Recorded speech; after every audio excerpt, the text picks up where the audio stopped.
দেখুন, একটা সুন্দর অনুষ্ঠান এবং এই অনুষ্ঠান তো হওয়ার অত্যন্ত প্রয়োজনীয়তা রয়েছে। আজ শ্যামাপ্রসাদ মুখোপাধ্যায়ের ১২৫তম তাঁর জন্মদিবস। যে মানুষটা না থাকলে আমরা কেউই গর্বের সঙ্গে ভারতীয় বলতে পারতাম না বা পশ্চিমবঙ্গবাসী নিজেদের বলতে পারতাম না। আজ আমরা জানতে পারছি এই সত্য লুকিয়ে রেখে দেওয়া হয়েছিল। এই সত্য লুকোনো বড় অপরাধ। ধন্যবাদ জানাবো পশ্চিমবঙ্গের সমস্ত মানুষকে, যারা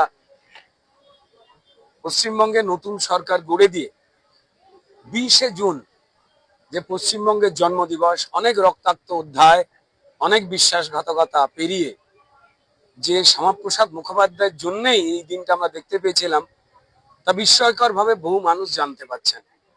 আমাদের বাচ্চাগুলো জানে না। তারা জানে না যে আজকে শুধুমাত্র শ্যামাপ্রসাদ মুখোপাধ্যায় যার জন্মদিন, তিনি একটি নাম নয়। স্যার আশুতোষ মুখোপাধ্যায় সুযোগ্য সন্তান, ক্যালকাটা ইউনিভার্সিটির কনিষ্ঠতম ভাইস চ্যান্সেলর শ্যামাপ্রসাদ মুখোপাধ্যায়কে ভুলিয়ে দেওয়া মানে আমাদের শিকড়কে ভুলিয়ে দেওয়া, ইতিহাসকে ভুলিয়ে দেওয়া। এই মানুষটাই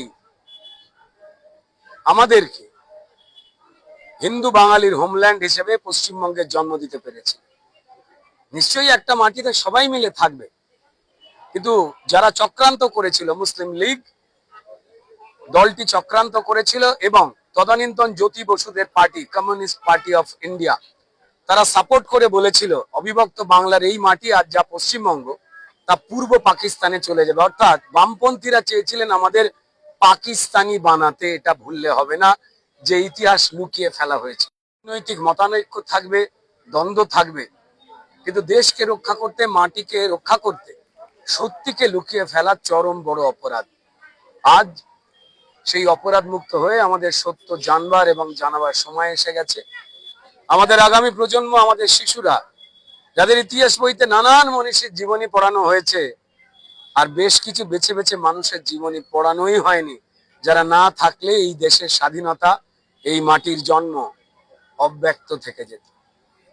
তো আজ সংস্কৃতি বিভাগের এই যে আয়োজন, সেখানে আমাদের সম্মানীয় মন্ত্রী তথ্য, আমাদের আরবান ডেভেলপমেন্ট এবং কর্পোরেশন অ্যাফেয়ার্সে বন্ধুবার উমেশ রায় ভাই, তিনি, আমাদের রেসপেক্টেড ডিএমডি দিব্যপ্রিয়াজি, হাওড়া মিউনিসিপ্যাল কর্পোরেশনের Tejaswi Rana madam, police super Akhilesh বাবু থেকে শুরু করে বহু গুণীজন উপস্থিত হয়েছিলেন। স্কুলের শিক্ষক শিক্ষিকা, বাচ্চারা উপস্থিত হয়েছিলেন। আপনারা সংবাদ মাধ্যমের বন্ধুরা উপস্থিত হয়েছিলেন। একটা সুন্দর সময় কেটেছে এবং তার সঙ্গে সঙ্গে এখন সাংস্কৃতিক অনুষ্ঠানও চলছে। আমরা যাই পালন করি, সেই পালন যেন কোনো তথ্যকে, কোনো সত্যকে চাপা না দেয়। আমরা এমন কিছুই পালন করব, এমন কিছু উদযাপন করব যা তথ্য এবং সত্যের দিক দিয়ে আমাদের এগিয়ে নিয়ে যাবে। এটাই নতুন সরকারের লক্ষ্য। ছোট ছোট বাচ্চারা আজকে এসেছিল, অপূর্ব। মানে তারাও হয়তো জানতে পারলেন আজকের এই যে সুন্দর আলোচনা, সেখানে শ্যামাপ্রসাদ মুখোপাধ্যায়কে, আপনারা জানেন যে পশ্চিমবঙ্গের এই বিষাক্ত রাজনৈতিক আবহাওয়া যা কদিন ধরে কলুষিত করে রেখেছিল, কয়েক বছর ধরে পশ্চিমবঙ্গকে, তারা বাংলার বাঘ মানে শিখেছিল অনুব্রত মণ্ডল। মুখোপাধ্যায় সেটাই ভুলিয়ে দেওয়া হয়েছিল।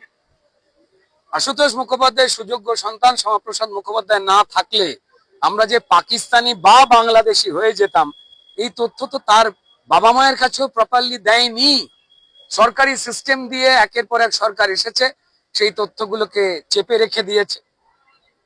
রাজনৈতিক মতান্তর থাকতে পারে, বিভাজন থাকতে পারে, রাজনৈতিক মতের তর্কাতর্কি থাকতে পারে, বিতর্ক হতেই পারে, কিন্তু সত্যকে লুকিয়ে ফেলা, দেশের জন্ম, দেশকে বড় করার, দেশকে ক্ষতি করবার যে সত্য ইতিহাসগুলো, সেগুলোকে যারা লুকিয়ে ফেলে, তারা মনে হয় ন্যায় সংহিতায় যতগুলো অপরাধের ধারা রয়েছে, সব থেকে চরম ধারার অপরাধরা করেছিলেন, কেউ কেউ করার চেষ্টাও করছেন। তাদের বলবো বিনম্র চিত্তে সতর্ক হন, দেশ ভালোবাসার রাস্তায় আসুন।